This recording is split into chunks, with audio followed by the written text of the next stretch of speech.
everyone. My name is Audrey DeBarros. I'm the Executive Director of Commuting Solutions. We are pleased to have you joining us for our first general membership meeting for 2021. We're going to allow more people to join us, and we'll get started in just a couple minutes. So just hang tight, and we'll see you soon. Thank you.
Well, hello, everyone. Good morning. Thank you for being with us this morning, and welcome to our first general membership meeting for 2021. My name is Audrey DeBarros. I'm the Executive Director of Commuting Solutions, and thank you for joining us here today.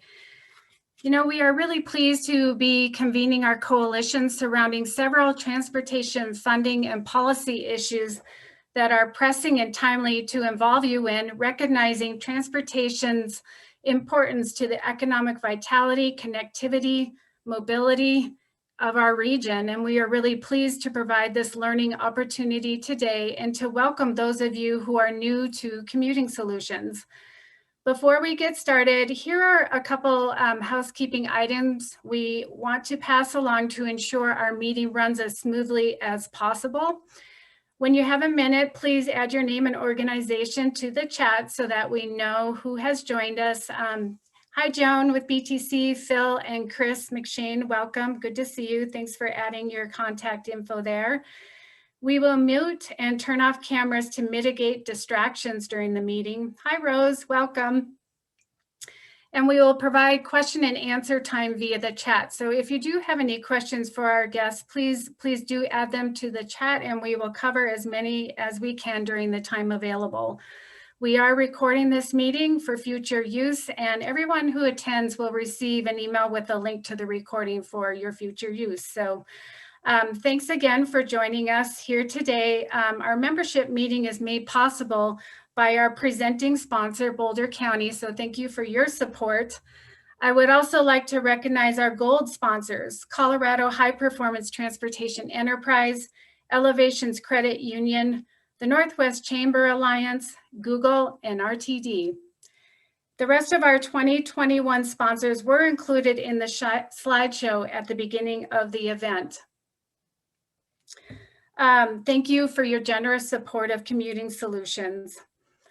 If this is your first time attending a membership meeting, Commuting Solutions is a nonprofit organization, and we serve as the transportation management organization for the Northwest Metro region, a role we have proudly served for more than 22 years to convene our public sector, local governments, businesses in our region, nonprofit organizations, our chambers of commerce regarding the transportation vision and needs of our region. We are also a proud partner in the DRCOG Way to Go regional TDM program, working together to reduce traffic congestion and improve air quality in the Denver metro region. You know, it's really an exciting time to be working in transportation, as there is new momentum building for it at a federal, state, regional, and local level. We are terribly grateful for the recent relief efforts our federal government provided to states, transit agencies, local governments, businesses, and the general public through the recently approved $1.9 trillion American Rescue Plan. State and local governments will benefit from the transportation funding, COVID relief, public health, as well as $30 billion for transit agencies nationwide. And I believe that RTD is estimated to receive an additional $300 million due to the American Rescue Plan. Director Geisinger will be joining us in a minute here and can confirm that figure, but that's what I heard most recently. We're pleased to have Shoshana Liu, CDOT's Executive Director, and Andy Karsian from her staff, as well as I believe Senator Faith Winter, who chairs the Senate Transportation Committee, is hopefully going to be stepping out from the floor to join us for a few minutes to provide an overview of transportation during the legislative session, as well as new funding that's anticipated through the federal government. So again, it's really an exciting time to be working in our sector. We're really excited to be talking about moving forward our top priorities identified in the Northwest Area Mobility Study, and that being first and foremost State Highway 119 through these new transportation funding initiatives. So do stay in touch with us as we continue to advocate for multimodal transportation investments for the Northwest Metro region. To get us started with our program, we're pleased to have with us, as I mentioned, CDOT Executive Director Shoshana Liu, State Legislative Liaison Andy Karsian, and I believe, again, Senator Faith Winter will be jumping in when she has a minute from the state capitol. So I believe we are ready for Shoshana and Andy, and let's see, Andy, I see you're asking if you can share your slides. I defer to Christina from my team who is helping us on the back end. Thank you, Audrey, I appreciate it. We just got some new slides when we, just last night that I think will be more illustrative than the ones I sent you. So we'll get those up, and I think while we're waiting, I don't look anything like that mugshot that you put up there. So I'm obviously Andy, I was just noticing that as well. I am much different than that, so it's time to update that picture. You have more facial hair, I see that. And more gray too, that's for sure. Christina, is Andy able to navigate? Can you allow him to share his screen, or is that not possible at this moment? I'm working on it to see if that's possible. Okay, so Andy, while Christina's looking at that, do you two mind just getting us started with the conversation? And again, if we see Senator Faith Winter jump on, we just like to defer the conversation for her to join us for a little bit. Yes, absolutely.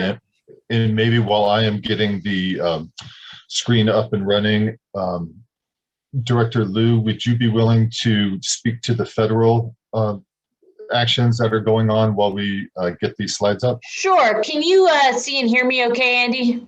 Yes. All right. I can't see myself, which on Zoom is very disconcerting.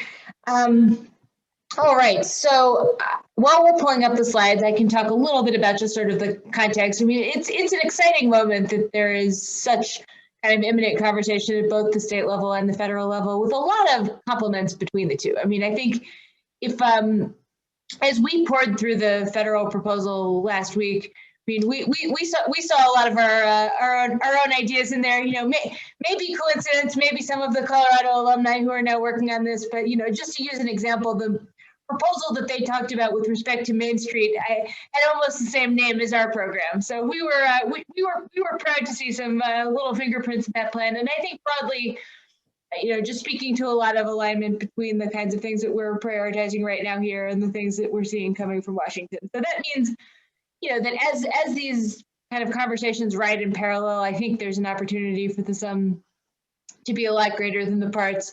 and for us to really position ourselves as a leader, which in a world where they're moving towards more competitive grants can only help. At the high level, there's still a lot of details that they left unfinished. And I think that there was actually a strategic decision to put out sort of a long fact sheet and not a detailed bill. Like in the Obama administration, when I worked at the Transportation Department, we actually put out a full reauthorization bill with bill text. It was hundreds of pages. They put out sort of high level principles with enough detail to start a negotiation, but sort of very intentionally, I think, didn't put it out as a completed product, leaving room to sort of have a dialogue across the country. Some of the things that we saw in that, first, it's not just transportation. I think transportation is somewhere on the order of I think it was 600 of the total, right, Andy? I believe that's the number. And of that, about 100+ billion for the sort of roads and bridges component, which, just to give you a sense of what that means in scale that we're used to, a 5-year reauthorization bill last time was about 300 billion. So what it's talking about is a kind of one-time plus up that amounts to a couple extra years worth of funding, that would be kind of cut across the country. They didn't say exactly how much of that is going to be formula versus how much of that is going to be competitive. I think they don't quite know yet. And part of the opening foray was to start a conversation on that. If you took the pro rata share of what Colorado gets in the formula, which underrepresents us relative to the kind of national program, we are one of the poorer performers in the formula. It will be somewhere around $1.5 billion. But again, that's assuming they did that piece via formula and they didn't specify that either way. I think what we do know is that either way, if it comes to fruition, which is lots of steps to be completed there, it will be a major investment that could get us a long way, in complement with the items that we're talking about at the state level towards getting our various priorities done here. And that was just on the road side. They had about 80 billion for transit as well. A couple of kind of placeholders for new programs that, again, I think are conceptually very aligned with many of the things that we're doing here. There's a large piece for promoting equity in the sort of shape of infrastructure investments. Thinking about the kinds of improvements that we're talking about as we do a project like 270, sort of, it looked to me like that kind of a mitigation strategy for sort of doing, figuring out how communities adjacent to highway corridors kind of preserve the transportation need, but also mitigate the community impact.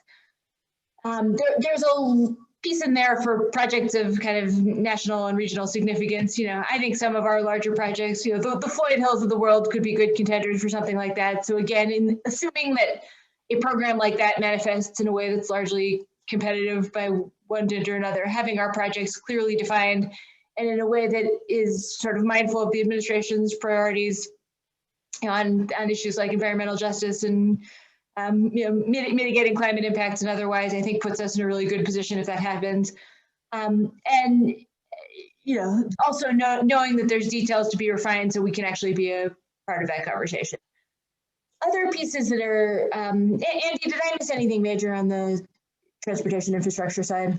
Or those kind of those were kind of the big buckets. Again, with some overlap between them and some definition to be determined as the kind of program evolves. And again, that ratio of competitive to formula was left unsaid. And I think if passed as predicate, they would do a fairly sizable portion of it competitively, which means it being having our pencils sharpened about making the case for the things that are priorities for all of us positions us well, as does match.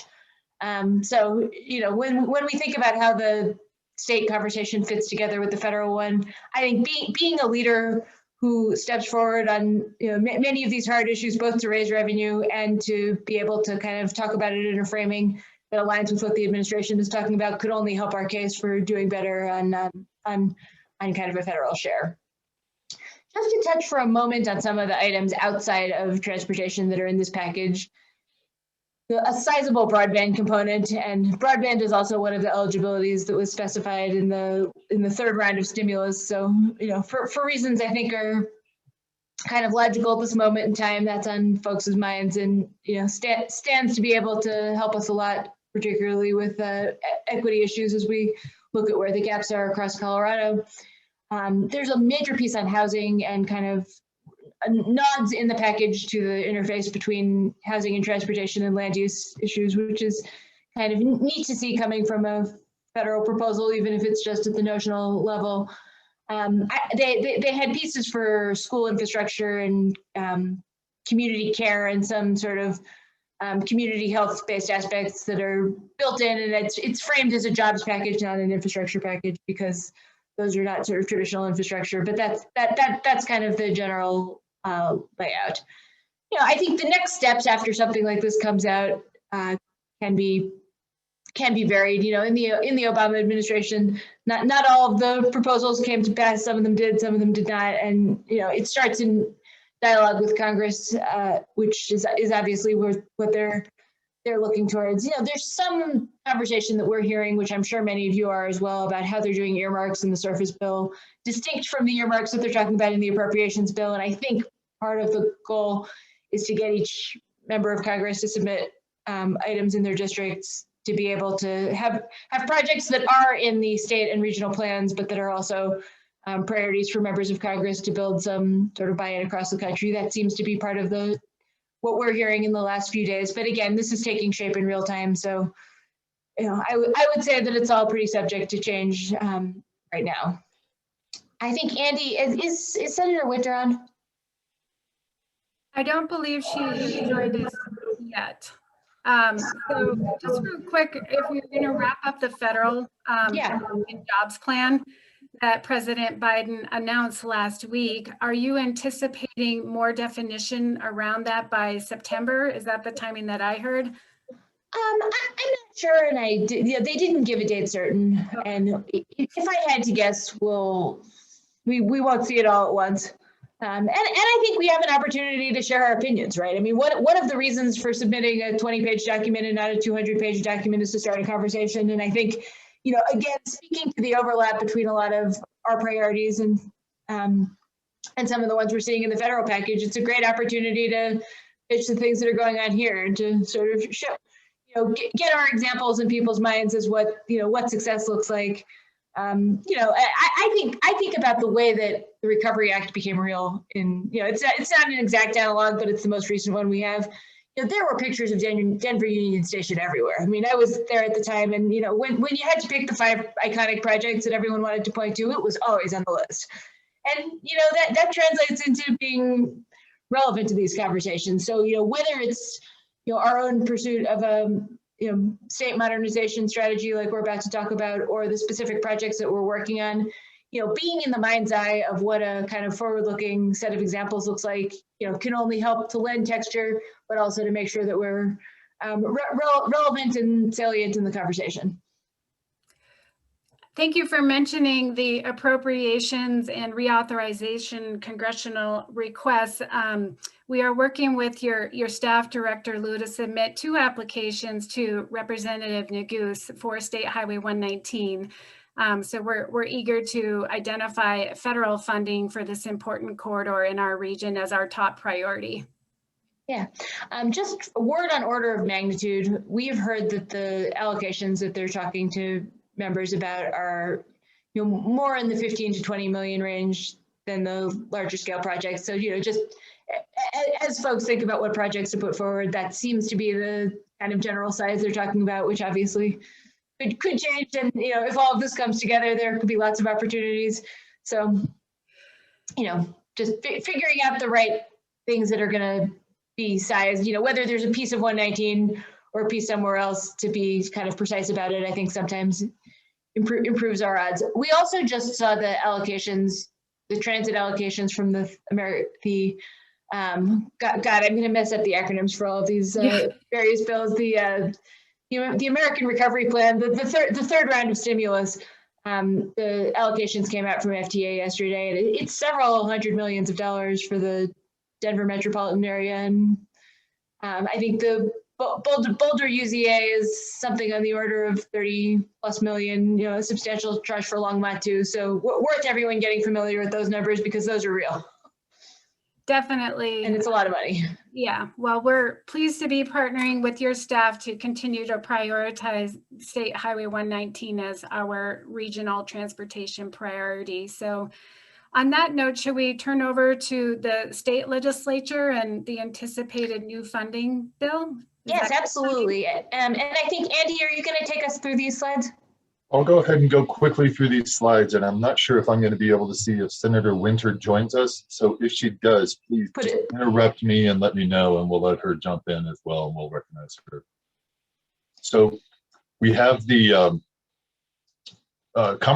many conversations as we're going along and getting ready for the bill to drop for the transportation fee package that we've been discussing for a while now. Bottom line, as you all know, we need to update our transportation funding system in the state. It's out of date. It needs to be updated. And some of the 4 priorities that we have that we're looking at for this bill, right? Maintaining the roads and the highways by helping to fund that 10-year plan. We need that sustainable funding source for our future of the transportation. How many times have we discussed a stable, sustainable funding source for transportation as opposed to those peaks and valleys that we've seen over the years during good times and the bad times? Equally important, supporting those multimodal options to create that diversity of the transportation sector here within the state, and investing in charging and infrastructure and electrification of the fleets as we move forward towards the greenhouse gas roadmap and reducing the emissions statewide as well as along the Front Range and the non-attainment areas. Governor Polis said it very well. We can't simply keep up with what we have. We need to be leaders and move forward as we have these conversations. This bill focuses on trying to prevent those ongoing future impacts that we pay every year when we don't invest in our roads and our multimodals and our infrastructure. $6.3 billion a year Coloradans pay. The wear and tear and fuel and the depreciation of our vehicles comes down to about $732 a year just being stuck in traffic and the repair and again the wear and tear on those vehicles because we haven't invested those dollars in our infrastructure. The gas tax alone, right? Many of our neighbors, we'll see a slide coming up here, how our other states and neighboring states around the country have dealt with their transportation issues. Our gas tax was, as you know, 1991, hasn't been raised. We would have to significantly raise that to a point to where it just wouldn't be possible. And then, even if we did that and we came up with 44 cents in order to keep up with inflation and have that, it still wouldn't be able to address all of the diverse needs that we have within the state with just the gas tax. As I referred to, right, the variety of different states that are taking action on this. Many of our neighbors, as we always point out, many of the red states are taking a look at this and raising revenue. So as we always say, it's not a partisan issue, it's an issue for the state and updating our infrastructure systems statewide. The plan, the overall bill, what we're looking at, first off, we're looking at how we can save consumers some funding and some money. We're reducing some of those faster road safety surcharges. We're proposing those. $90 million in savings for consumers. The rates come back in 2024. And this, as very important to point out, these are state dollars and not the local dollars. As you all know, some of these faster funds go to local governments as well, and those will not be impacted. These new fees that we are talking about for the bill will be implemented beginning in fiscal year 2023. It gives folks an opportunity to adjust and get ready for them. And then the anticipated consumer costs offset by the savings, $28 annually. The average consumer will pay approximately $28 annually. What a benefit for the impacts on the infrastructure stable funding that we have for the state as we move forward. As you all see my screen, can you see this one moving around too? Or do you just see the slides? Do you see my screen with all of the people, the participants? Because I feel like I keep moving it around. And we see the title. We see the title of the slide, but no content below it. But you don't see my Oh, box with all of the participants? Okay. Now we see the full content. Very good. So the transportation falls, the funding summary that we're talking about, nearly $4 billion coming up for new fee revenue to modernize, future-proof the infrastructure system. 2.7 billion of the new fee revenue comes to the HUTF. 724 million. I just got your text, Audrey. I'm going to go through this very quickly because I want to be sure to focus on and have time for questions as well. New fee revenue for the greenhouse gas roadmap, almost 730 million. 366 new fee revenue coming to the multimodal mitigation option funds, new name and expanded scope on that, and 106 million coming for a new fund for the non-attainment fund, supporting communities in the non-attainment regions for reduction of air emissions and road projects and mitigation on that. General fund is part of the package, a significant general fund contribution over the years. Here's the main gist of it all, the different variety of revenues that we're looking at: a road usage fee, truck fee, electric vehicles, TNC. All of these variety of different stable and sustainable funding streams that we have are adding up to, as we said, around $4 billion that will be able to impact the mitigation measures, the emission costs around the Front Range, as well as the 10-year plan, as we discussed, phasing in over the years, not all at once. Many of these funds come through the HUTF funding that we are familiar with and protecting. The state funds come in, we'll be able to dedicate those to the 10-year plan, and the locals also have the flexibility to do the HUTFs on transit as well as multimodal and road projects, depending on what they'd like. This is in regards to the new fund for the community impact and the non-mitigation fund. 106 million over 10 years. It's a very exciting new way of looking at how to use transportation funding to address some of these air emissions and greenhouse gas emissions that we deal with. The multimodal funds, again, these slides will be available for you all. I know I'm going through these very quickly, but you'll have an opportunity to digest them as you get them. I'm going to go through trying very much to strike the right balance as we have these conversations between the rural and the urban needs. The accountability and transparency measures will continue on as we show the public what we use these monies for and how we're using them and what the goals will be. Overview of where we are, and then with that, Audrey, I think let's save some time, and hopefully we'll have some time for any questions or comments that any of your members may have. I know I went through that very quickly, so if there are comments, please. Happy to answer any questions. Thank you, Andy, for respecting our schedule. I did get a text from Senator Winter, and she should be joining us soon. So let's just take a few questions, if there are any, regarding the anticipated bill. It's very exciting to be at this moment after, few attempts at the statewide ballot, to be thinking about how we can actually move forward on new funding for transportation. So at this time, are there any questions for Director Liu or Andy that we can take while we wait for Senator Winter to join us? If you have any questions, please add them to the chat and I'll field them for everyone.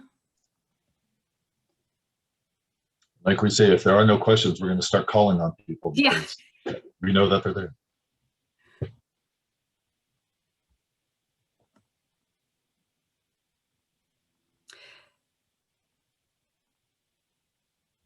One of a smaller question I have been wondering about is if TDM will be eligible, as well as operations for the multimodal options fund and the mitigation or the non-attainment fund for the metro area. Andy, you want to take that one? Yeah, absolutely. We're trying to make the multimodal options fund. We're trying to expand that out, give the new name, the MMOF, add mitigation into it. And we're trying to make that as flexible as possible so that the state and the local governments are able to address the needs that they need to within the region and the localities. So absolutely. Yeah, and one specific change with adding mitigation into the newly renamed but same acronym MMOF is that one of the things we've heard in the outreach that we've been doing around greenhouse gas pollution standards that CDPHE and CDOT are developing is that our local partners rather uniformly said that it would be very helpful to have a source of funds to help pay for the kind of compliance modules that come with that rule. So making sure that the mitigation components that would in the future be part of that rulemaking are eligible for this set of funds was something we wanted to kind of crosswalk in this definition. So that's, I think, an important change. Okay, we got a couple questions. So George Twig with Boulder County asks, what was the thinking in having the fee for TNCs be a flat per ride fee as opposed to one based on VMT? Also, And- I just want to say hi. First off, Senator Winter just joined us as well, Oh. so maybe please, Oh. Senator Winter. Welcome, Senator. Well, yeah, we'll turn this over to you because this is your baby. Sure, I'm more than happy to answer that question. Ultimately, we are working with the folks that will be collecting the fees. We're working with the companies and with Dora on the technology and what's available right now. We want to set up a future where we are doing more road usage fees and VMT fees. We specifically try to use the word road usage because that accounts both for distance and time on the road and weight on the road versus just vehicle miles traveled. And we want to move in that direction. And we think there's many things in this bill that sets us up to move in that direction. But ultimately, there's a lot of the technologies that we're not ready to move towards a road usage or VMT fee, but we'd like to get there in the future. And we're trying to set that up because we think that's the future of transportation funding.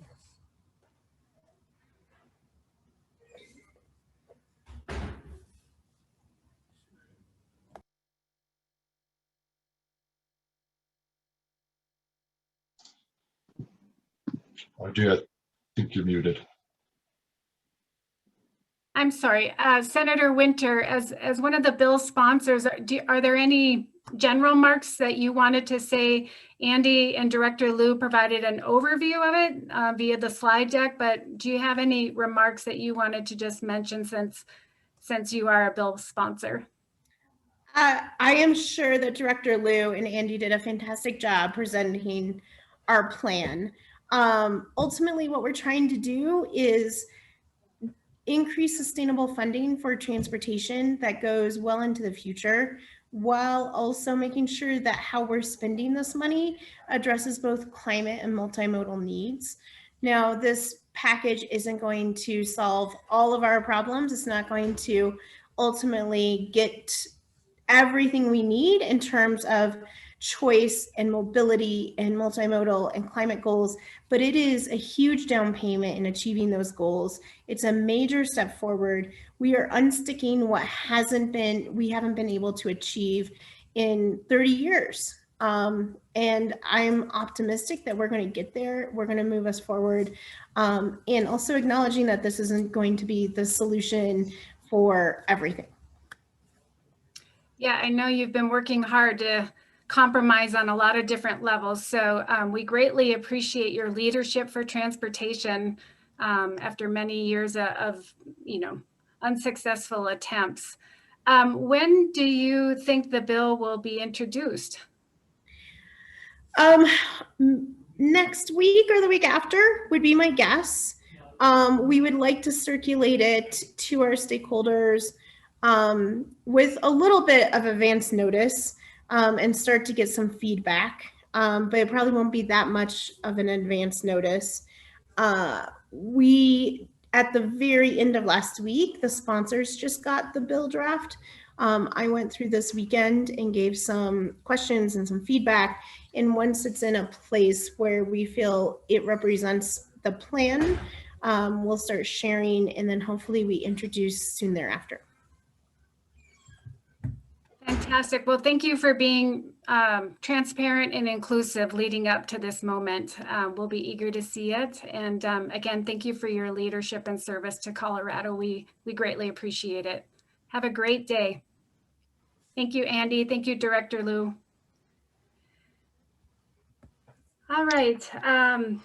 So moving along, we're pleased to have one of our directors representing the Northwest Metro region with us here today. Lynn Geisinger represents District O and is a former board member of Commuting Solutions. So Director Geisinger, I'll turn it over to you to tell us all the things that are going on with RTD. We know there's no dust settling under your feet.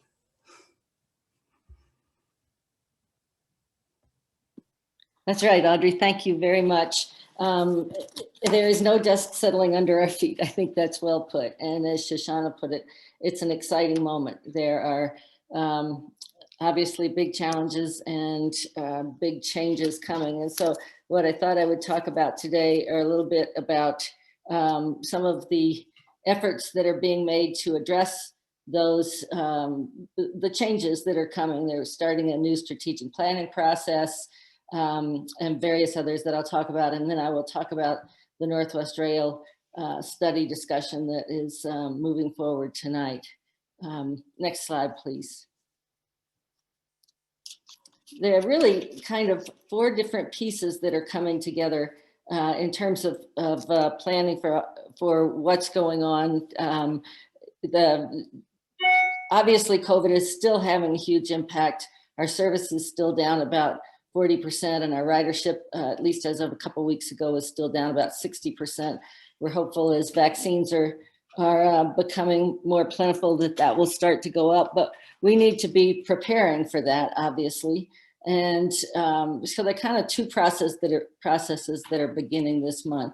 The first one is our new CEO, Deborah Johnson, came in, and if you've heard her speak, which many of you have, you hear her talking a lot about sort of taking a holistic view of what RTD is doing. She has a lot of experience at other large agencies, LA Metro, in San Francisco, in Washington, DC. And so we're starting a strategic planning process. They've hired a strategic planning consultant who will be helping with that. And we're going back and looking at the mission, the vision, and a lot of other details that I expect to be fleshed out in that process. One example is we talk about geographic equity and social equity, and we're finding that those terms raise a lot of issues, and maybe geographic equity needs to be thought about in different ways in terms of fairness or other things. But that's as we start to drill down, but we'll be starting at a higher level. The second thing we'll be doing starting, well, it's started, but there's a study session April 27th on what they're calling the road to recovery. How do we bring back riders? We're looking at a whole post-pandemic world in terms of obviously commuting and effort, fares and people's willingness to pay money for eco passes and other types of passes. So we have to be looking at all of those things. We'll be starting a fare study here in the near future. And, I think that you hear Deborah Johnson and others of us saying that we have high fares. The fares are difficult to understand. And my hope is that some of those will be addressed and we may be able to make some changes. Pass is just the same. And I guess I would say that with all of this change, right now is a great time to give us input. My co-Boulder County Director, Eric Davidson, I believe is on this talk. And either one of us or anybody on the board, but right now, a lot of these things you'll see as I go through this, a lot of changes coming up. So we want to hear your ideas, especially on things like passes and fares and partnerships. You'll hear a lot of the same themes coming up here. Efforts to listen more proactively earlier, not something that RTD has been known for, but changes I think have been started. And looking at workforce sustainability, some of those things. Next slide, please, Christina. At the same time as we're starting those 2 processes, we're working with the Accountability Committee. Accountability Committee, as you probably know, was appointed and began its work last July and is expected to end its work next July. It was appointed by the governor and the legislative chairs, Representative Gray and Senator Winter. They've been doing some really interesting work, I think. The one piece that has come to fruition is that there is a bill in the House now, House Bill 211186, that has to do with relieving portions of the RTD statute that have become problematic or could become problematic. Most of these, they're not huge game changers. They're not a fix-it, but they may allow for more flexibility in the future. For instance, not requiring that RTD replace all parking spots if we work with the developer to do development at transit-oriented development at some of our properties, and trying to make that kind of approach more attractive. The board last month adopted, excuse me, an equitable TOD plan, which sets a goal of, I think it's 35%, 30 or 35% of any TOD development would be affordable housing. So lowering the parking requirement there is very helpful towards making that more possible. Thanks. So that's a piece that the RTD board is supporting. We testified in favor of the House Bill 1186, and it moved forward through the House yesterday at second reading. Other things they're working on, local service councils, which would be a formalized way for either counties or travel shed regions, a lot of things are up in the air, to have a group that works earlier with our service delivery people at RTD to make sure that the local voices are being heard.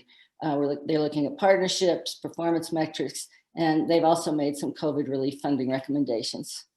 Next slide.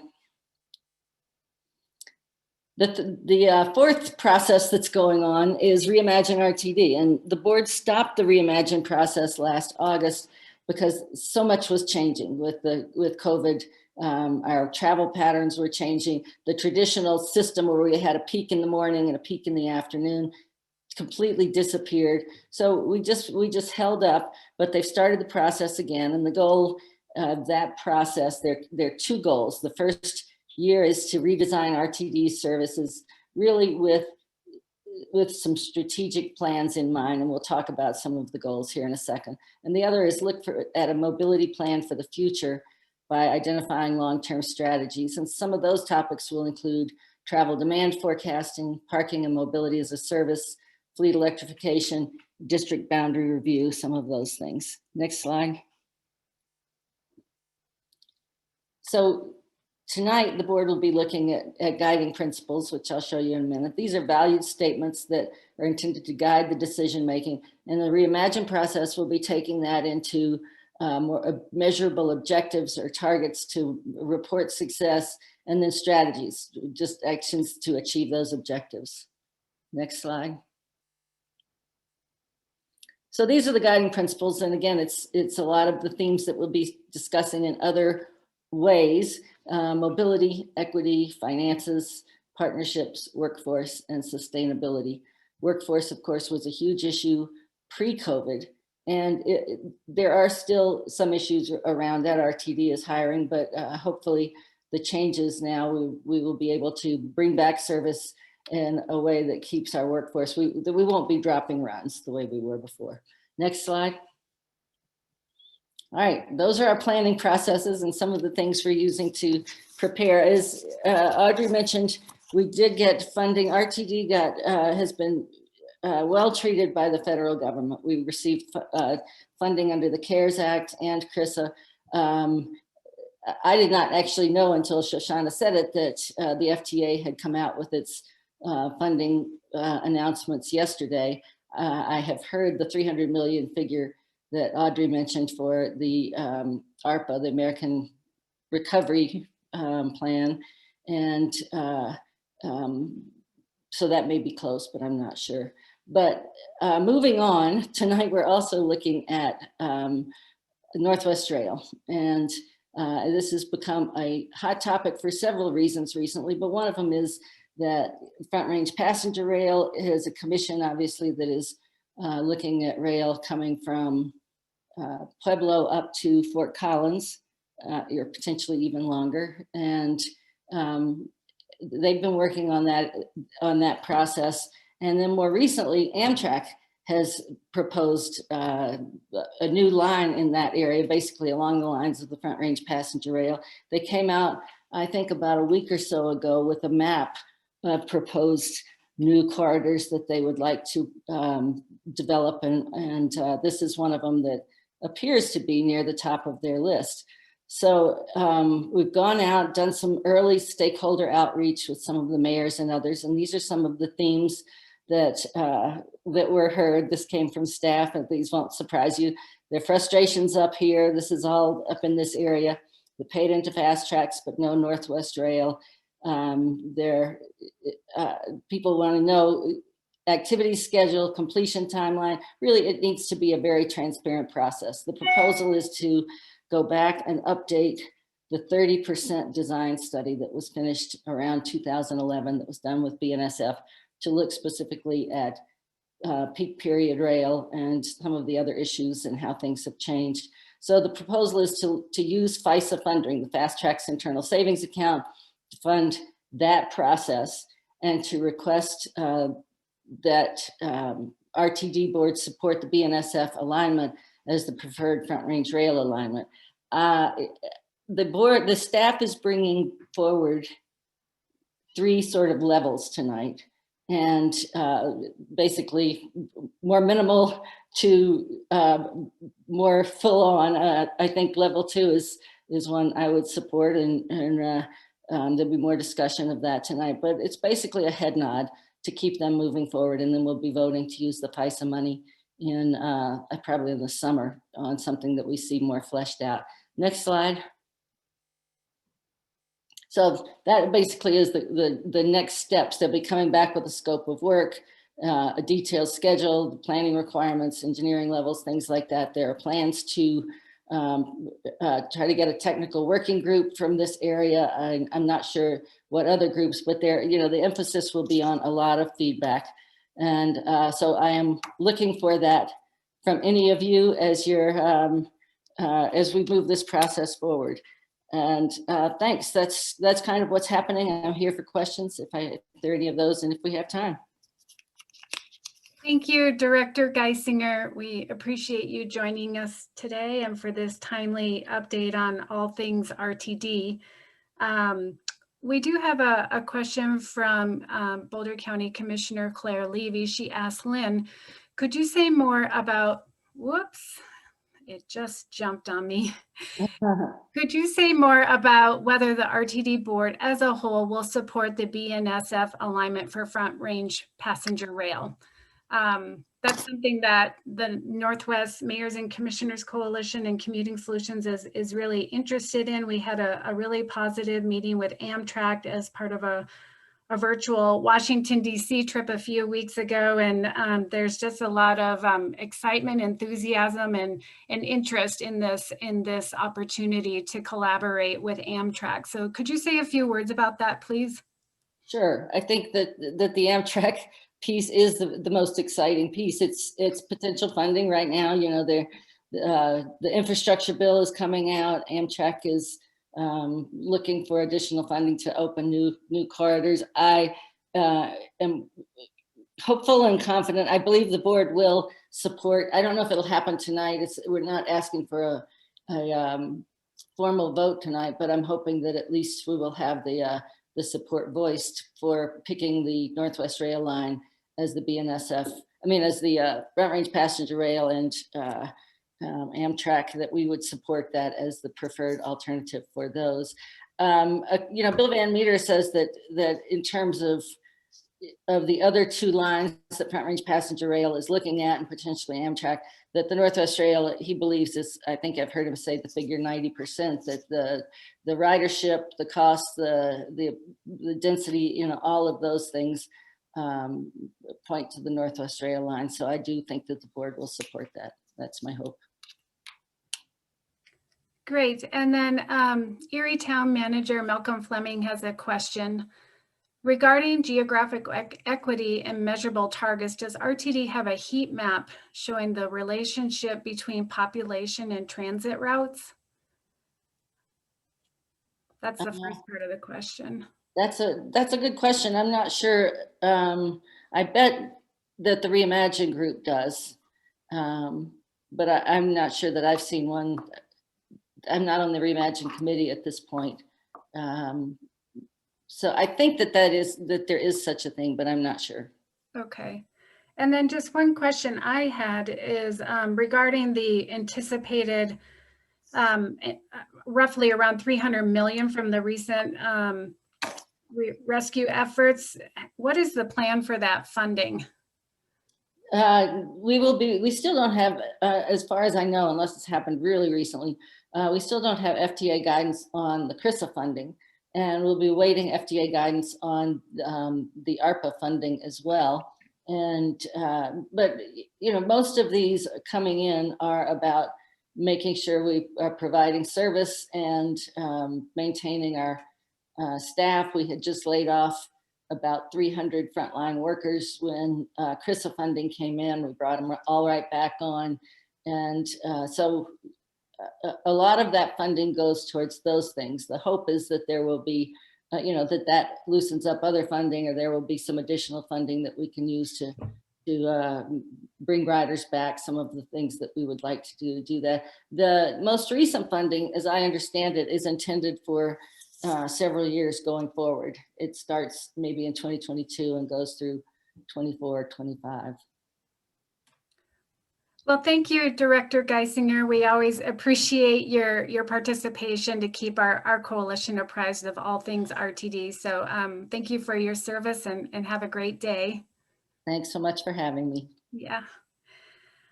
All right.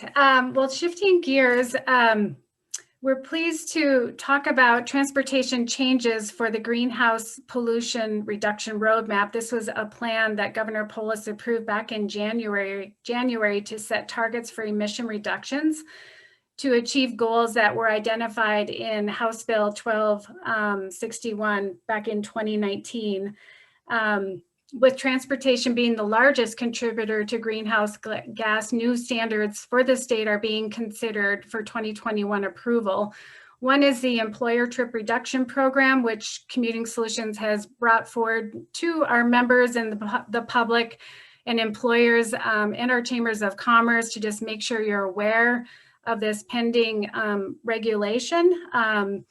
And the other is related to transportation impacts that CDOT is considering. So we're pleased to have with us staff from the Air Pollution Control Division and CDOT to give us an overview of these two pending changes to transportation. So we will have Teresa get us started and then turn it over to Tim to cover the ETRP. Welcome, Teresa. Thanks, Audrey. Yeah, hello everyone. Good morning. My name is Teresa Takushi, and I'm a Greenhouse Gas Climate Action Specialist for CDOT. This morning, I'm just going to talk to you a little bit about incorporating greenhouse gas emissions reductions into transportation planning. Next slide, please. So I'll give a little bit of an overview. Audrey kind of touched on this, so I will be brief about Colorado's climate legislation and a policy framework. I'll talk about the proposed rules and policy for the transportation sector, and then talk about our how we're seeking stakeholder input and where we are in that process. So as Audrey mentioned, here are two efforts underway in Colorado. So we have House Bill 1261 and the Greenhouse Gas Pollution Reduction Roadmap. House Bill 1261 was enacted in 2019 and established greenhouse gas reduction targets. So those are laid out, you can see on that second bullet, of a 26% reduction in greenhouse gas emissions by 2025, 50% by 2030, and 90% by 2050. And those were using 2005 as the baseline year. The greenhouse gas roadmap, as Audrey mentioned, was just finalized in January. It's available on the Colorado Energy Office website. And really, the roadmap lays out near and long-term actions in every sector in Colorado in order to meet those established targets. And not only are they to reduce greenhouse gas emissions, but also to reduce local air pollution and to realize the full economic benefits of transitioning to a clean energy economy. So yeah, if you're interested in more of those details, go check out the Greenhouse Gas Roadmap on the Energy Office website. The next slide, please. So this is taken from the roadmap, and this is just to orient you on where our largest greenhouse gas emission sources are in the state of Colorado. As I mentioned, 2005 is our baseline year. So that's kind of where we started. And back in 2005, electric power was the largest source of greenhouse gas emissions, and transportation was the second largest source. You can kind of see those four largest sources. However, recently, transportation has actually surpassed electric power, and that has to do with power plants shutting down, converting to other fuels, and also the renewables that are online. So now transportation is the largest source of greenhouse gas emissions in Colorado. Next slide, please. So this again is from the roadmap, but shows us where we're headed. So this graphic is for economy-wide emissions, and really what we're trying to achieve is on that red line that's trending down. You can see in 2050, we're trying to achieve that 90% reduction in emissions by 2050. If you follow that back up, you can kind of see the circles on the graphic for 2025 and 2030. So those lay out those specific greenhouse gas emissions reductions goals. You can see that reference case is, had we done nothing, had we kind of continued as usual. The 2019 action includes actions by the legislature and things that are kind of already on the books is the yellow line. So you can see that we're trending downward, but we're about 50% of the way to our 2025 and 2030 goals. So definitely more to do in order to achieve those reductions that are laid out in the roadmap. The next slide, please. So from the greenhouse gas roadmap, here are some of the near-term transportation actions that are laid out. So you can see that they fall into different buckets. We have infrastructure, we have human factors, and also we have mobile sources or the vehicles. There's a whole list of measures here. We've talked a little bit about, Director Liu mentioned this at the beginning, but there's many things that are coming. What I'm talking about today are the greenhouse gas pollution standards for transportation plans. So that is an effort that is being led by CDOT. The other piece that you'll hear from Tim in just a few minutes about is the trip reduction or TDM requirements, encouraging telecommuting for large employers, and that's being led by CDPHE. So both of these efforts are part of a rulemaking package going in front of the Air Quality Control Commission. I'll talk a little bit more about that in the next slide, but this is really just to show that there's many different efforts in order to achieve those greenhouse gas emissions reductions that are laid out. My presentation is kind of focused really on the transportation planning aspect. The next slide, please. So as I mentioned, the transportation planning rule will encompass actions by two different bodies. So the first is the Colorado Air Quality Control Commission. So the AQCC is appointed by the governor and authorized by the Colorado General Assembly. And the AQCC develops air pollution control policy and regulates pollution sources. The AQCC is set to take up a series of rulemakings across all different sectors in the state in order to address greenhouse gas emissions. And one of these rulemakings will focus on the transportation sector. Now, we also have the Colorado Department of Transportation and its governor-appointed Transportation Commission. And that commission has statutory authority over the transportation planning process. So that process is guided by a series of policy directives that are issued by the Transportation Commission. When I talk about the transportation planning rule and the greenhouse gas pollution standard, as we sometimes refer to it as, it actually includes actions by both of these bodies. And the next slide shows this kind of a different way. So basically, the rule itself will go through an Air Quality Control Commission rulemaking process. And again, that is through the AQCC, and they are looking at a bundle of transportation measures. So one of them will be this rule that I'm talking about today, integrating greenhouse gas pollution standards and analysis in regional and statewide transportation plans. So again, called the greenhouse gas pollution standard. The rulemaking will also encompass, again, what Tim is going to talk about in just a little bit, and other measures related to transportation. And those are slated to go in front of the AQCC with a request for hearing in May and a final rulemaking hearing in August. And in parallel with that process, CDOT will be developing a policy that's specific to how to implement this. So it's through specific just specific measures in the transportation plans, how that will actually impact those measures. The next slide, please. So we are really early in this process. We are reaching out to our stakeholders and we're trying to get as much feedback as possible about our initial thinking and where we are. Like, I believe I have a slide a little bit later to kind of talk a little bit more about that, but this is kind of our initial thinking and why we're reaching out to our stakeholders now is to kind of get feedback and think about where we are and where we're headed. The idea with the greenhouse gas pollution standard is that it would set a numeric greenhouse gas budget for transportation plans. So we have statewide transportation plan, and we also have regional plans. And the idea is that because this has really not been done before, it would be a phased implementation with the initial focus on the state as a whole and then certain MPOs. And we're looking at where the largest sources of greenhouse gas emissions are, where the most vehicles and people are. So we're really focused and honing in on those areas to start. And really, this is intended to look at projects that increase capacity. So we are looking at large emission sources of greenhouse gas emissions. So this doesn't change the work that CDOT does as far as safety. We're not looking at projects like that. We are looking at increased capacity, so increases in greenhouse gas emissions. And the guidance, our CDOT guidance, will focus on how this policy translates into specific project-based requirements. So again, we're taking this from a planning perspective and looking at how we can implement this on a project delivery. How do we look at greenhouse gas emissions and consider them in the planning process? And we're also looking at including other measures in order to meet the budget. So again, that's on the project delivery side, on different opportunities to look at greenhouse gas emissions. So the next slide really shows this more graphically. So you can see that as I talk about the rule that will go through the Air Quality Control Commission, that will be a budget on the plan. So that's in step one, the planning process.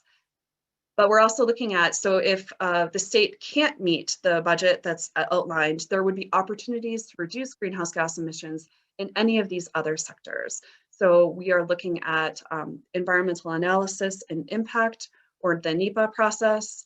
We're looking at project design and contracting, project construction itself, and then operation and maintenance of our systems. So there would be opportunities to look at greenhouse gas emissions in any of these categories or buckets. The next slide, please. So this is kind of what we're asking our stakeholders, and like I said, I'll talk a little bit more about that stakeholder engagement, but we're really trying to seek early feedback so we can craft this in the best possible way and make sure that we're considering all of our stakeholders' viewpoints as we go through this. So we're asking, what questions people have and what concerns are raised as we talk about our initial approach, and what challenges do you see as important to address as we're developing the rule and policy. And then we're making sure that we're reaching out to all of our stakeholders. So we're making sure that if there's anyone else that we need to reach out to, that our stakeholders are forwarding those along to us so we can have those conversations. The next slide, please. So we have done a lot of work and we've reached out to many people so far, and it's still continuing. So we've had over 24 meetings, over 125 participating stakeholders. We have a standing CDOT advisory group that meets every 2 weeks to kind of make sure that this is on track, that we're considering input, that it's moving forward. As I mentioned, this timeframe is a request for hearing in May and a rulemaking hearing in August. So just making sure that we're tracking and getting things done. So that advisory group has been incredibly helpful. We also have had regional greenhouse gas stakeholder meetings. So those are our CDOT regions. So we've had those meetings as well. And we have another set coming up, which I'll get to in just a minute. If you'd like to participate, we would love to have you. We also have had joint CDPHE and CDOT listening sessions specific to this rule and the transportation package in general. And then we've also had smaller stakeholder meetings with others who have requested to meet with us to kind of talk through what this would look like and how to implement it. So the next slide really kind of talks about our next steps. As I mentioned, our advisory group is continuing to meet through this process. So we'll continue to meet with our advisory group as we move forward. But this, we also have our next set of regional greenhouse gas stakeholder meetings specific to this rule. These are outlined here, and we would love to have your participation.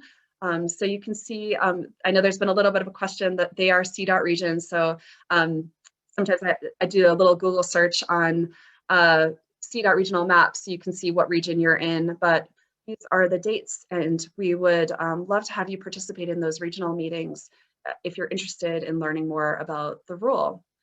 And the next slide really gives my contact information, so you can feel free to reach out to me, especially if you'd like to participate in those regional meetings. Like I said, our idea is to really get as much stakeholder input now before we go into the rulemaking itself. So we have the best possible rule. We want to make this work. We want to make sure it's successful. So we're looking forward to hearing from everyone. And then also you can see we have a website there that we're trying to keep updated with our meetings and our status. So that is all I have, and I can turn it over to Tim, or if you want to do questions now, what would you prefer, Audrey? In the spirit of time, just to make sure that we do have time to cover Front Range passenger rail, if we could have Tim get through his slides, and then we'll see what we have left. Okay, be respectful of everyone's time. Thank you. All right, well, good morning, everyone. Thanks for having me today. As Audrey had mentioned, my name is Tim Taylor, and I'm a rule specialist and planning analyst with the Climate Change Unit in the Colorado Air Pollution Control Division. And appreciate the opportunity today to provide an overview of the Employee Traffic Reduction Program, or ETRIP. The state is considering as part of the Greenhouse Gas Transportation Rule Package proposal that will be submitted to the Colorado Air Quality Control Commission this May. So my presentation today will provide an overview of ETRIP, including what ETRIP is not, some of the options or strategies that an employer can implement to achieve the requirements of an ETRIP, benefits ETRIP can provide to both employers and employees, and a few examples of successful ETRIP programs implemented by employers in other jurisdictions. So first, I'd like to start with the process for developing and evaluating the ETRIP proposal for rulemaking. So as I mentioned, the state is currently in the information gathering phase for that. And one of the most critical elements for that part of the process is stakeholder outreach and feedback, which is what we're doing today. So again, thank you for the opportunity. So our outreach has been ongoing as we've had a number of stakeholder meetings in the month of March to discuss ETRIP, and have several more scheduled this month, including one tomorrow that you're welcome to attend. But we'll basically cover the same information I'm talking about today. In addition, we have a comment form for both ETRIP and the Transportation Projects Planning Proposal that Teresa spoke about that can be found on the Air Pollution Control Division's Greenhouse Gas Transportation webpage, which I'll highlight at the end of my presentation. And you also find the registration form for the stakeholder meetings on this webpage. And we do welcome and encourage comments on ETRIP from any interested stakeholder, including those that may not be able to attend a stakeholder meeting. So as we engage with stakeholders, the state is working to develop and refine the ETRIP rule proposal, which will be informed by stakeholder feedback. And as we proceed through that process, we hope to be able to share the main rule concepts with the public to better understand our proposal. So once we finalize the proposal, we will submit a request for hearing on it to Colorado Air Quality Control Commission, again during their scheduled meeting on May 20th through 21st of this year. Which will also include the Transportation Projects Planning Proposal that Teresa discussed. And should the Commission accept our request for a rulemaking hearing, then the Greenhouse Gas Transportation rulemaking would occur during this Commission scheduled meeting on August 19th through 20th of this year. And it should be noted that between a request for hearing for a rulemaking and the actual rulemaking hearing itself, a rule proposal may get updated or undergo additional changes, and parties to the rulemaking are able to participate in that process. Next slide, please. So I'd like to give a broad overview of what ETRIP is exactly. First, I want to note that transportation demand management efforts like ETRIP are not a novel concept and have been successfully implemented as a mandatory program in a number of areas around the country since the 1980s. Out of those, there are at least 27 examples of state, county, or municipal ETRIP requirements that have resulted in reduced single occupancy vehicle commute rates, including in places such as Alexandria, Virginia, Bellevue, Washington, state of Massachusetts, Santa Cruz County, California, and Washington, D.C. So as you may have guessed, the primary objective of ETRIP is to reduce the rate of single occupancy vehicle commuting by employees to their work site. and it typically applies based on the number of employees at an individual worksite. Looking at the employee thresholds in E-TRIPs adopted by other jurisdictions, we find they can range anywhere from 10 plus to 250 or more employees, but the most common threshold is 100 or more employees, which is currently the threshold the state is considering for its E-TRIP proposal. Furthermore, based on stakeholder feedback received to date, the state plans to initially require E-TRIP only in the ozone non-attainment area in its proposal in order to prove out the concept, and will look to possibly expand E-TRIP to the rest of the state in the future based on how the program performs in the non-attainment area. Finally, it should be noted that there are several transportation management associations or organizations within the Denver Front Range area that already offer voluntary commute reduction programs or assistance that employers have taken advantage of, which Transportation Solutions is one of those, so thank you for that. And so we're hoping to be able to build off of that and utilize those existing resources and expertise to help with the implementation of E-TRIP.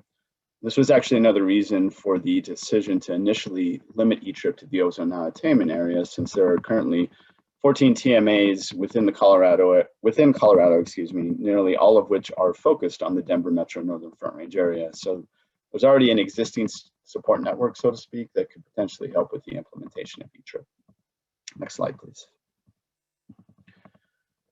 So before I cover some of the options large employers can implement for E-TRIP, I want to cover what E-TRIP is not to address some concerns or misconceptions that might be out there about it.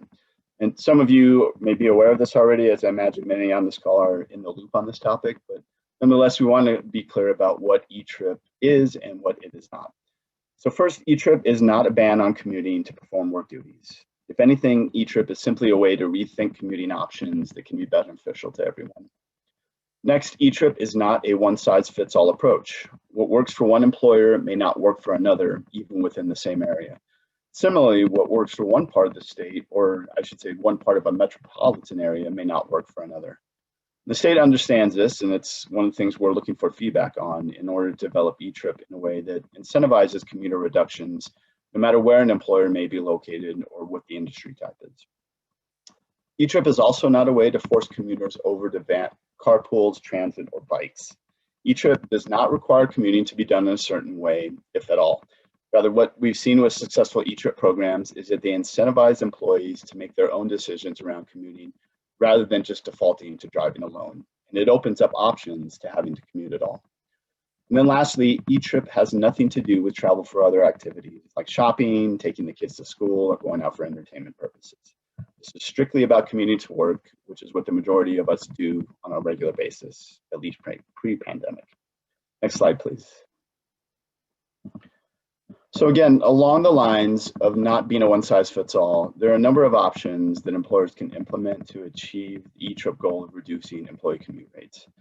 And some of these options may work better for an office setting, while others are better suited for places of employment with workers that have to be on site, or with employees that may work at different locations throughout the year. And some of these options can work regardless of the type of employer or work being done. So E-TRIP options or strategies may include telecommuting, flexible or alternative work schedules, offering public transit benefits or subsidies, ride sharing such as carpools and van pools, employee shuttles, parking management, and bike commuting services such as offering bike lockers, racks, or storage units, as well as showers and a bike sharing program. Now, we understand that not all the options noted here may be entirely effective on their own in reducing single occupancy vehicle commuting, although some certainly will, such as telecommuting and van pools, for example. But the most important thing is that an employer actually develops and implements a plan that works best for them and their employees, and then measures their progress against that plan, makes updates or changes to it if need be to improve on that progress. We certainly understand employers can't necessarily force employees to do certain things, at least in terms of how they may arrive at work, but there are ways to incentivize certain behaviors or disincentivize others, and offer employees options to be active contributors in reaching the goals of an E-TRIP, which benefits everyone. We've seen this in other jurisdictions that have implemented E-TRIP and believe that it can work here as well. Next slide, please. So next, I'd like to provide a few examples of successful E-TRIP programs in other jurisdictions, including for an employer with essential in-person workers.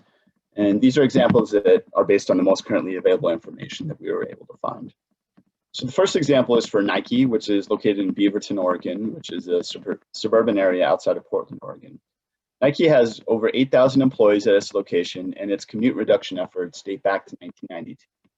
The Portland Employee Commute Options Rule requires employers in the Portland metropolitan area with 100 or more employees to reduce their single occupancy vehicle employee commute rates by 10%. Over the years, Nike found that offering a variety of services and incentives works best. Their program includes employee rewards, shuttle and taxi service, transit subsidies, bike commuting services, carpool and van pool, emergency ride home, and on-site services like daycare. As a result, Nike was able to reduce its single occupancy vehicle employee commute rate from 98% to 72%. Another example is Seattle Children's Hospital in Seattle, Washington, which has numerous essential in-person workers. The hospital has over 5,000 employees and is located in a residential area that is not well served by buses or trains. The hospital's e-trip program includes a suite of transportation options, including transit subsidies, a shuttle system, on-site bicycle service center, bicycle parking, lockers and showers, van pool priority parking, free commuter bikes, and guaranteed ride home. As a result of its e-trip, Seattle Children's Hospital reduced its employee single occupancy vehicle commute rate from 73% to 33% and avoided construction of a $20 million parking garage, which was a significant cost savings. And we believe that these type of e-trip programs that are highlighted here can be tailored to a smaller or larger scale based on an individual employer's size or needs to achieve similar results. Next slide, please. So in addition to the environmental and public health benefits an e-trip can contribute to, there are a number of other benefits e-trip provides, with the most obvious being a reduction in traffic congestion, But in addition to that, there are more specific benefits to employers and employees that are highlighted here. So one is reduced overhead costs for employers. So with increased competition and the need to build shareholder value, more pressure is being placed on businesses to lower their cost of doing business, or as well as increase revenues or margins. And e-trip strategies such as telecommuting and parking management can make a difference in this area. Telecommuting can reduce office space requirements, while parking management can eliminate the need to build additional parking. It's highlighted in the Seattle Children's Hospital example. Another benefit of e-trip is enhanced employee recruitment and retention. A shrinking labor force has increased competition for qualified applicants, which is especially noticeable here in Colorado since we've attracted a lot of well-educated and talented individuals from all over the country. Similarly, the cost of replacing an employee in productivity and direct costs can be very expensive. And an effective e-trip can help employers attract employees and keep them. Another benefit of e-trip is expanded employee benefits at low or no cost. Employers are now able to take advantage of changes in the federal tax treatment of commute to work fringe benefits to benefit employees and reduce costs by providing employees with a tax-free benefit or offering to subtract the cost of transit, van pool, or parking as a pre-tax payroll deduction option.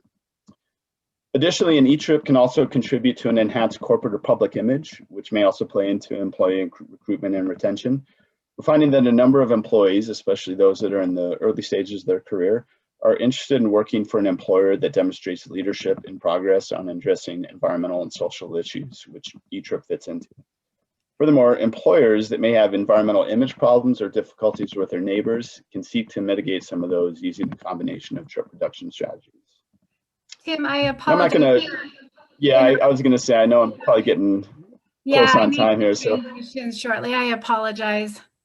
Not a problem. Point being is there are a number of benefits from e-trip, and it's not just good for the environment, but for employers and employees alike. Next slide, please. So that's it. I'm going to wrap it up here, and thank you again for your time today. As I mentioned, this is our greenhouse gas transportation webpage where you can find our comment form and register for our upcoming stakeholder meetings. So with that, I'll turn it back over to you, Audrey. Thank you. Thank you, Tim and Teresa. I apologize that we're going to just have to be a little more hasty here and not field questions, but you have provided links and upcoming meetings where people can plug into the conversation. When do you anticipate the draft rule for both items, transportation items, to be ready? I can go first. So As I mentioned, what we'll likely do is release the main concepts around the rule. I don't know if we'll actually release the draft rule language. That's something that has to be determined. But we're hoping to do that within the coming weeks, as far as just the, sort of the main concepts of the rule in terms of what will be included in there. Great, thanks. Thank you for your partnership. Commuting Solutions looks forward to continuing to collaborate with you on both items. So on that note, our last agenda item is regarding an exciting passenger rail concept that the Southwest Chief Commission and CDOT has been advancing, which could directly serve the Northwest Metro region, which is why we're bringing our colleagues forward here today to give you just a very brief overview of this opportunity, which could have big potential, recognizing Amtrak's excitement about expanding into Colorado and the situation that we're all under with Northwest Rail. So on that note, I'll turn it over to David Singer and Spencer Dodge to just give us a brief thumbnail about this opportunity and the 2021 work plan that's in store. Thank you. Thanks, Audrey. Thanks. In the interest of time, I think I will just jump in and try to use this remaining 10 minutes to convey three things. What we've accomplished and what we've learned in the last phase, the immediate next steps on the technical, on the programmatic, and on the policy side, including a partnership with RTD on the Northwest Rail, and maybe just lay out some of the questions ahead and questions and challenges that we need to answer as a part of those immediate steps. Could you jump to maybe go to the next one more. So in partnership with HDR and our consultant team, we really have been charged to fulfill the legislative charge and see how can we advance this new system. And we had to accomplish a lot and develop a lot to help us with that. And so these are all the things that we can promote and are available on our website. A vision, which kind of looks like a purpose and need. What does the Rail Commission want to achieve? We've done an environmental review to understand the context. We've used the Colorado statewide travel model to understand how a system might perform. And we've also looked at costs to understand its, what are the financial implications. Our engineers have looked at some profiles and done some very high level conceptual work. And that's really helped us do an alternatives analysis and do a comparison to help us differentiate and rank some of these concepts. The team has put together a funding and finance analysis to see where are the pots of money to help us advance this, as well as a governance memo to say the Rail Commission needs to evolve and take on some more powers. And here are some options that would help them achieve that. All of these things have happened with stakeholders, looking both at a segment or region level, but also looking at the corridor as a whole and thinking as a front range and what's best for this larger 180-mile region. Next slide, please. So all of that work helped us get ready, helped us maintain momentum and identify a long-range vision. And so I wanted to lay out some technical characteristics that are somewhat similar depending on these three alignments. Past studies have shown we need to be focusing on existing transportation corridors. And that means freight and that means highway. So all of them we've identified as independent double track system. And these ones that serve the 9 primary population centers. It's 24 trips a day, which is a lot, but it also generates a lot of trips too. And just for this group, it's not surprising to see that the ridership was highest between Denver and Boulder. We're looking at competitive speeds with the cars, especially in the year 2045. But we've also seen that it's not necessarily a trip that you want to take. There's not a high demand from folks in Fort Collins who want to get to Pueblo each day and vice versa. The demand is really a 30 to 40 mile trip. and it's a lot for commuting, and there are some recreational trips too. But that's really, we're starting to understand what our users would like to use this for. We've also looked at, you see the large number of conceptual costs. It's a high range, but it's similar for all three of these alignments to build and maintain on an annual basis. Next slide, please. I do want to dive in a little bit and how we think about these choices at a segment level, at a regional level.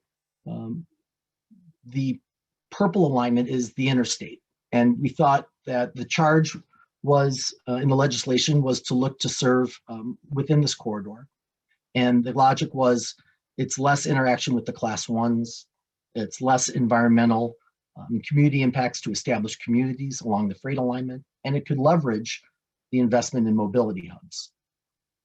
But we've also recognized that green and yellow alignment reflects the northern community's commuter rail vision, and it serves those downtown populations of Fort Collins and Berthoud and Loveland and Longmont. And it also provides a connection to Boulder and into downtown Denver. Moving down, next slide, please. Similarly, it's a matter of trade-offs in the Dr. Cog region. This is the most complex region, as you would imagine, but the majority of trips are occurring here. And so that, again, we were charged to look at finding a way to get to the airport. And that's that purple line looks at. But in doing so, it misses downtown and it misses the Western communities. It has less environmental impacts, but is not reflective of past visions that show commuter rail vision, as you said, as we've talked about before. Regardless, this section requires heavily on a partnership with RTD. And so I'll talk about that in a minute, but we did understand how each of these options potentially could be viable for the long term. Next slide, please.